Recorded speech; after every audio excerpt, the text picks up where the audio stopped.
నరేంద్ర దామోదర్ దాస్ మోదీ ఈ పేరు వినగానే భరతమాత సగర్వంగా తలెత్తి తన చుట్టూ ఉన్న ప్రపంచ దేశాలను చూస్తోంది. నరేంద్ర మోదీ ఈ పేరు వినగానే భారతీయులు మేమెవ్వరికీ తక్కువ కాదు అన్నట్టు కాలరెగరేసి మరీ చూస్తారు. మోదీ ఈ పేరు వినగానే భారత ఆర్థిక వ్యవస్థ వినమ్రంగా సెల్యూట్ చేస్తుంది. నమో అనే ఆ పేరు వినగానే భారత ఆర్మీ దేశభక్తి పరాక్రమం కలగలిసిన ఉత్సాహంతో అడుగు ముందుకేస్తుంది.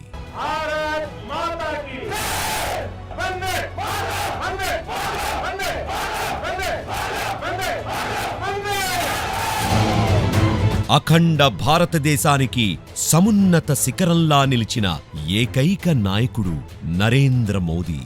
हमारी संस्कृति ने हमें वसुधैव कुटुंबकम की सीख दी.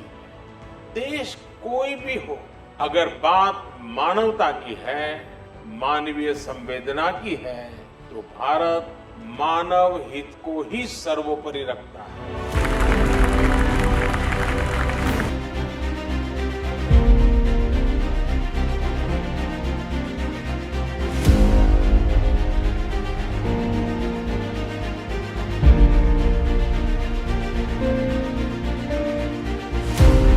నరేంద్ర మోదీ స్వాతంత్రం వచ్చిన 67 గాని బలమైన నిర్ణయాలు తీసుకునే సమర్థవంతమైన లీడర్ భారతదేశానికి దొరకలేదు. అంత లేటైనా తన స్పీడుతో ఆ లేటును కూడా కవర్ చేస్తున్న ఏకైక దేశాధినేత నరేంద్ర మోదీ.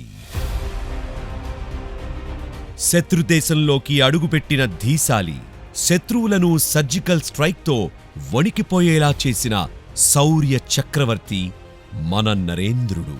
मैंने हमारे अफसर जो इसको ऑपरेट कर रहे थे उनको कहा कि आप हिंदुस्तान को पता चले उससे पहले, मीडिया वहां पहुंचे उससे पहले पाकिस्तान की फौज को फोन करके बता दो. ఉగ్రవాదం ఉరమడానికి సైతం ఉలిక్కిపడేలా చేసిన ప్రధాని నరేంద్ర మోదీ, ఆర్థిక నేరస్తులు ఆలోచించడానికి కూడా భయపడేలా చేసిన ప్రధాని మోదీ. ఆయన ఒక మాట చెబుతారు, తానెవ్వరికీ తలవంచనని, కేవలం ఇద్దరి ముందు మాత్రం శిరస్సు వంచుతాను. అది తన మాతృమూర్తి ముందు, ఇంకా ఈ దేశం ముందు. అందుకే వల్లభాయ్ పటేల్ తర్వాత ఉక్కు మనిషి అనదగ్గ గొప్ప నేత ఆయన. ప్రధాని అయ్యాక తొలిసారి ఎర్రకోట వద్ద ప్రసంగించేటప్పుడు బుల్లెట్ ప్రూఫ్ అద్దాలు లేకుండానే ప్రసంగించారు. దీనికి ముందే పార్లమెంటులో ఇదే సవాల్ చేశారు.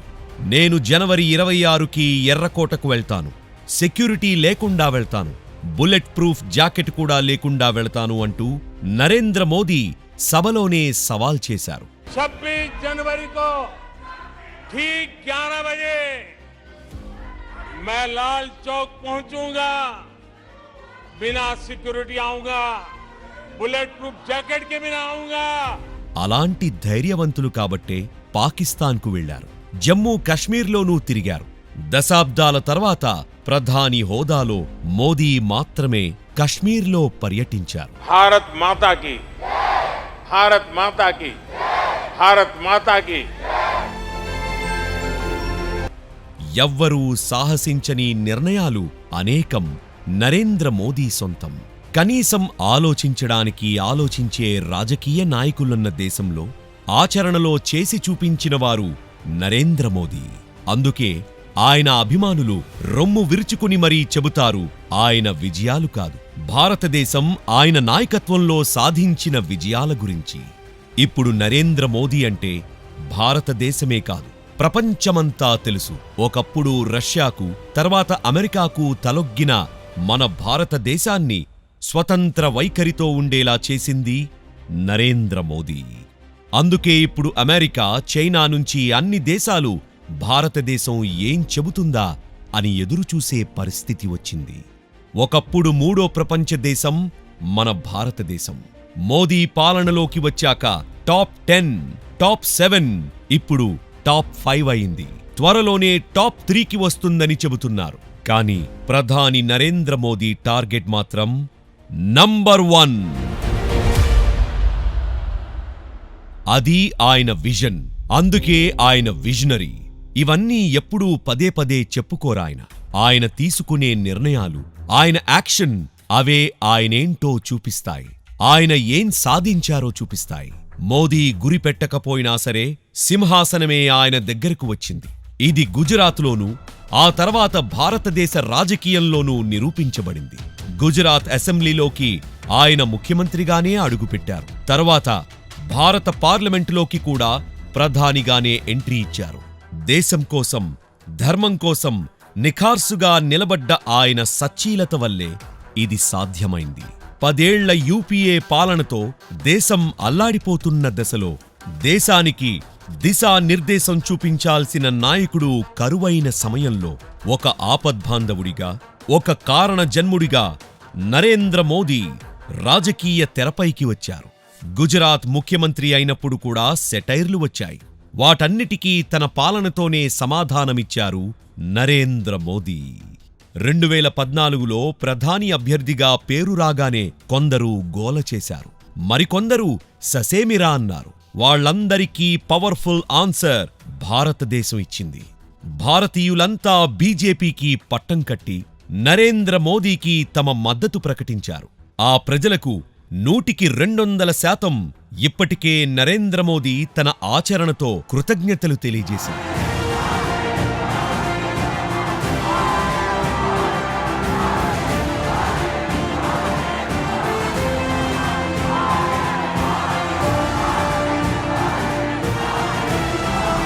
గుజరాత్లో పుట్టిన నరేంద్ర మోదీ ఒక సామాన్య బీసీ కుటుంబానికి చెందినవారు. కుటుంబానికి సహాయకంగా ఉంటూ తాను సైతం టీ అమ్మిన ఓ కుర్రాడు. 8 ఏళ్ల వయసులోనే ఆర్ఎస్ఎస్తో పరిచయం. 21 ఏళ్ల వయసులో సంఘ్ సేవక్. 35 ఏళ్ల వయసులో బీజేపీలోకి ఎంట్రీ. 51 ఏళ్ల వయసులో గుజరాత్ రాష్ట్రానికి చీఫ్ మినిస్టర్. 64 ఏళ్ల వయసులో భారతదేశానికి ప్రధానమంత్రి. ఎక్కడా షార్ట్ కట్స్ లేవు, ఎక్కడా డైవర్షన్స్ లేవు.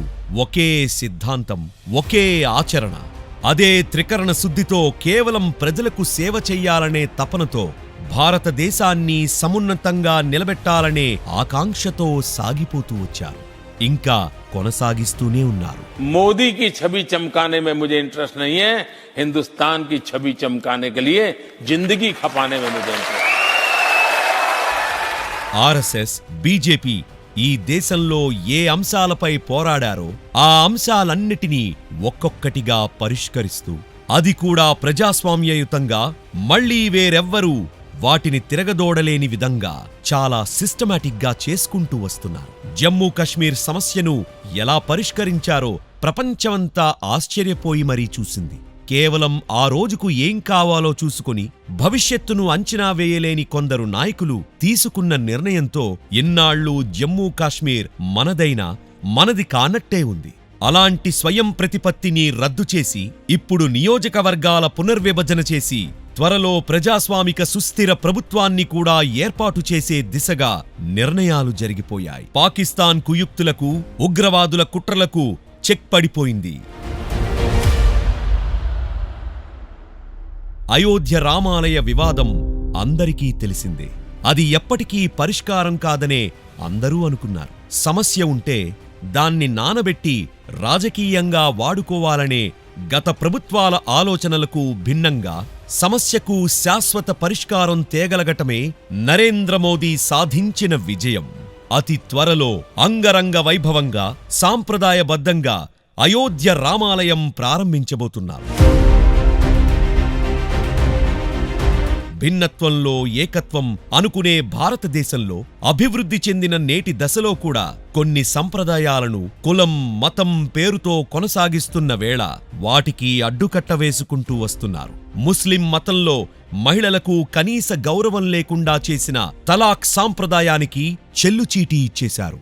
ఏ సమస్య చెప్పినా అది సున్నితమంటూ వాయిదాలు వేసేవారిని చూసిన భారతీయులు చాలా ధైర్యంగా ప్రతి సమస్యను ఎదుర్కొంటూ దాన్ని పరిష్కరిస్తున్న నరేంద్ర మోదీ తీరును చూసి ముగ్ధులవుతున్నారు.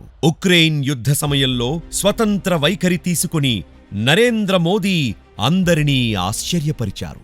దానివలన నేడు దేశానికి ఎంత ప్రయోజనం జరిగిందో చూసి అభినందిస్తున్నారు. వ్యాపారం వ్యాపారమే, వ్యవహారం వ్యవహారమే అన్నట్లు అగ్రదేశాలన్నిటితోనూ మోదీ డీల్ చేసుకున్నారు. అందుకే మోదీ నాయకత్వంలో భారతదేశం అగ్రదేశంగా నిలబడింది.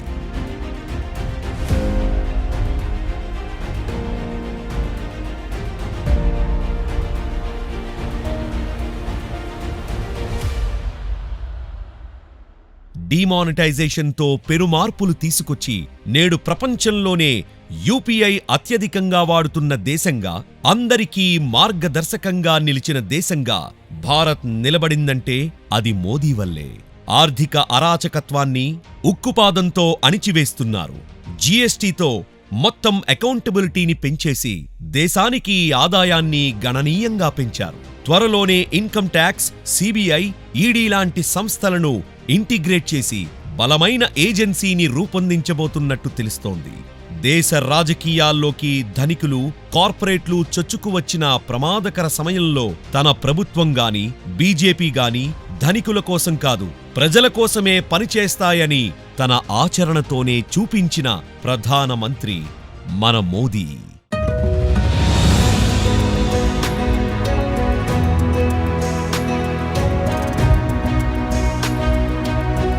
पहली बार देश में ऐसी सरकार है जिसने इंफ्रास्ट्रक्चर को एक मानवीय स्वरूप दिया. భారతదేశ ఆర్థిక వ్యవస్థను ప్రపంచ సంక్షోభాలను తట్టుకోగలిగేలా బలంగా నిర్మించటమే కాకుండా సంక్షేమాన్ని కూడా అదే స్థాయిలో అందించిన ఏకైక ప్రధాని నరేంద్ర మోదీ. ఆయుష్మాన్ భారత్ లాంటి పథకంతో పేదలకు వైద్యాన్ని అందుబాటులోకి తెచ్చారు. కిసాన్ సమ్మాన్ నిధి పేరుతో రైతులకు వ్యవసాయ పెట్టుబడిని అందిస్తున్నారు. ఆవాస్ యోజన పేరుతో పేదలందరికీ ఇళ్లు అందించే కార్యక్రమాన్ని సమర్థవంతంగా అమలు చేస్తున్నారు. ఇలా అనేక పాత పథకాలను ఇంప్రూవ్ చేశారు. కొత్త పథకాలు ప్రవేశపెట్టారు. అభివృద్ధిని పరుగులు పెట్టిస్తూ సంక్షేమాన్ని కూడా అందిస్తూ సమతుల్యత సాధించే దిశగా అడుగులు వేస్తున్నారు. అంతేకాదు, రైతుకు అండగా ఉంటూ రైతుల ఆందోళనను గమనించి వారి అభిప్రాయాలను గౌరవించి బిల్లును సైతం వెనక్కు తీసుకున్న నాయకుడు నరేంద్ర మోదీ. రూరల్ ఇండియాను అర్బన్కు ధీటుగా రూపొందించే వ్యూహం ఇప్పుడు మోదీ నాయకత్వంలో అమలవుతోంది. మరోవైపు ఇండియా మొత్తం ఇన్ఫ్రాస్ట్రక్చర్ పూర్తి స్థాయిలో డెవలప్ చేస్తున్నారు. देश के इंफ्रास्ट्रक्चर को लेकर बदली हुई सरकारी सोच और अप्रोच का भी प्रमाण है.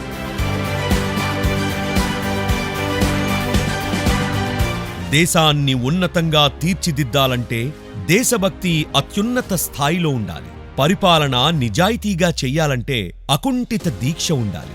ఎలాంటి క్లిష్టమైన సమస్యనైనా ఎదుర్కోవాలంటే ధైర్యం, తెగింపు ఉండాలి.